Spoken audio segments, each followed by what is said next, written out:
अध्यक्ष जी नमस्कार, हमारे चैनल पर आपका स्वागत है।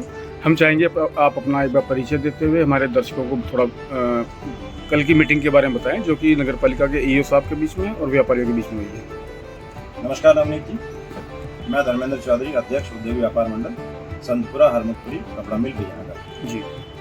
नवनीत जी, आपको तो पहले मैं धन्यवाद देता हूँ कि आपका जो चैनल इस तरह से बढ़ चढ़ कर काम कर रहा है। मैं ईश्वर से प्रार्थना करूँगा कि आपका चैनल दिन दुनी रात चौगुनी तरक्की करे। ईश्वर से प्रार्थना करता हूँ कि ऐसे ही अग्रसर होता रहे जी। रही बात जो आपने प्रश्न किया है कि कल एक नगर पालिका में मीटिंग हुई थी व्यापारियों के साथ, ईओ साहब ने और चेयरमैन साहब ने की थी जी। चेयरमैन साहब और ईओ साहब को मैं धन्यवाद देता हूं कि नगर पालिका के इतिहास में ये सबसे पहला उन्होंने कदम उठाया, सराहनीय कदम उठाया है, जो व्यापारियों के पदाधिकारियों के साथ, अध्यक्ष के साथ, महामंत्री के साथ, उनके पदाधिकारियों के साथ जो मीटिंग की, अपनी बातें रखी और जो व्यापार मंडल के पदाधिकारी हैं उनकी बातें सुनी। नवनीत जी, उसमें जो है 4 पॉइंट्स पे विशेषकर चर्चा की गई थी।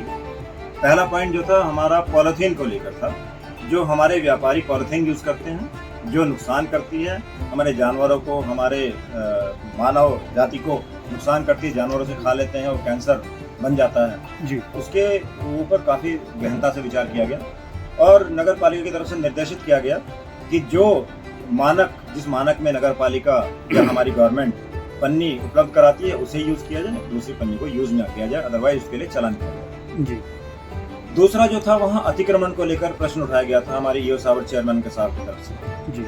जबकि हमारी हमेशा मीटिंग होती रही है, जो अतिक्रमण होता रहा है उस पर कई बार एसडीएम साहब के साथ भी मीटिंग हुई। एसडीएम साहब ने निर्देशित किया था कि जो हमारा गंदा नाला है, जो दुकानों के आगे नाला है, उस नाले की सीमा है हमारे अतिक्रमण की, उस नाले से पीछे या नाले के ऊपर सफाई कर्मियों को जगह छोड़ते हुए, सफाई करने वाले सफाई कर्मी हैं उनके लिए जगह छोड़ते हुए सिर्फ उस नाले पे सामान रखा जा सकता है, अपने शटर के अंदर सामान रखा जा सकता है। लेकिन कल जो मीटिंग हुई, हमारे ईओ साहब ने सख्त निर्देश दिया हमारे व्यापारियों को कि नाले पे अतिक्रमण नहीं किया जा सकता, अपने दुकान के शटर के अंदर सामान रखा जाए।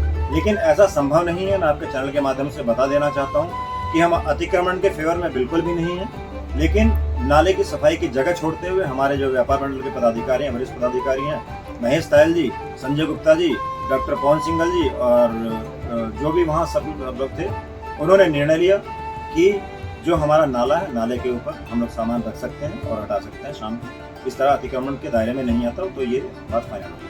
जी। तीसरी हमारी थी जो दुकानदार से 100 रुपये और घर वालों से 50 रुपये लेने की बात कही गई थी। सरचार्ज उन्होंने नगर पालिका ने हमारे ऊपर थोप दिया था।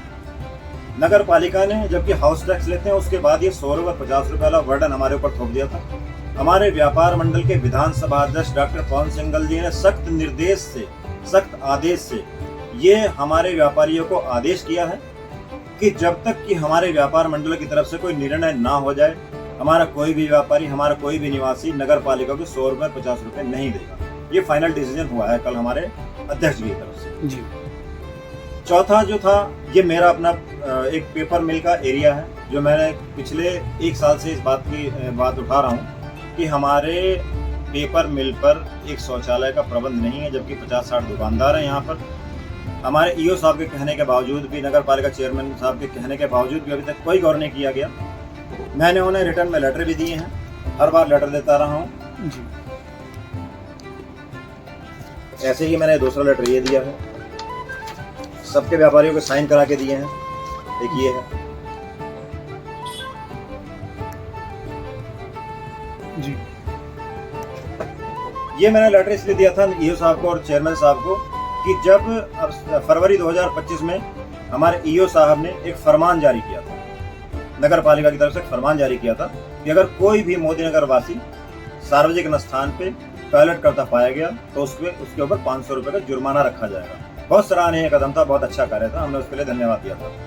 लेकिन अगर लघुशंका या शौचालय का प्रबंध ही नहीं होगा तो मजबूरी होगी इंसान की खुले शौचालय में या खुले टॉयलेट में टॉयलेट जाने की मजबूरी होगी। इसलिए हमने निवेदन किया, कल भी इस बात को उठाया, तो हमारे ईओ साहब ने, चेयरमैन साहब ने कहा, हमें आश्वासन दिया कि इसका टेंडर हो चुका है और शीघ्र ही इसका निर्माण भी कर दिया जाएगा। इसके लिए मैं नगर पालिका के चेयरमैन साहब को, ईओ साहब को धन्यवाद देता हूँ और धन्यवाद देता हूँ अपने व्यापार मंडल के वरिष्ठ पदाधिकारीगणों को, जिन्होंने नगर पालिका में बैठ के बिल्कुल ठोस निर्णय लिए दृढ़ निश्चय करके निर्णय लिए कि जब तक कि कोई भी हमारे व्यापार मंडल का आदेश नहीं हो जाता, हमारा कोई भी व्यापारी, हमारा कोई भी निवासी, मोदीनगर निवासी 50 रुपये 100 रुपये कोई रसीद कटवाने के लिए मजबूर नहीं किया जाएगा और न ही वो देगा।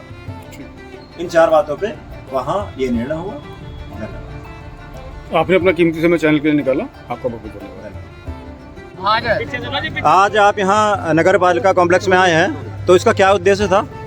नगर पालिका में आज चेयरमैन साहब का फोन गया था कि हमें सभी व्यापारियों के साथ बैठना है और कुछ बातें करनी है।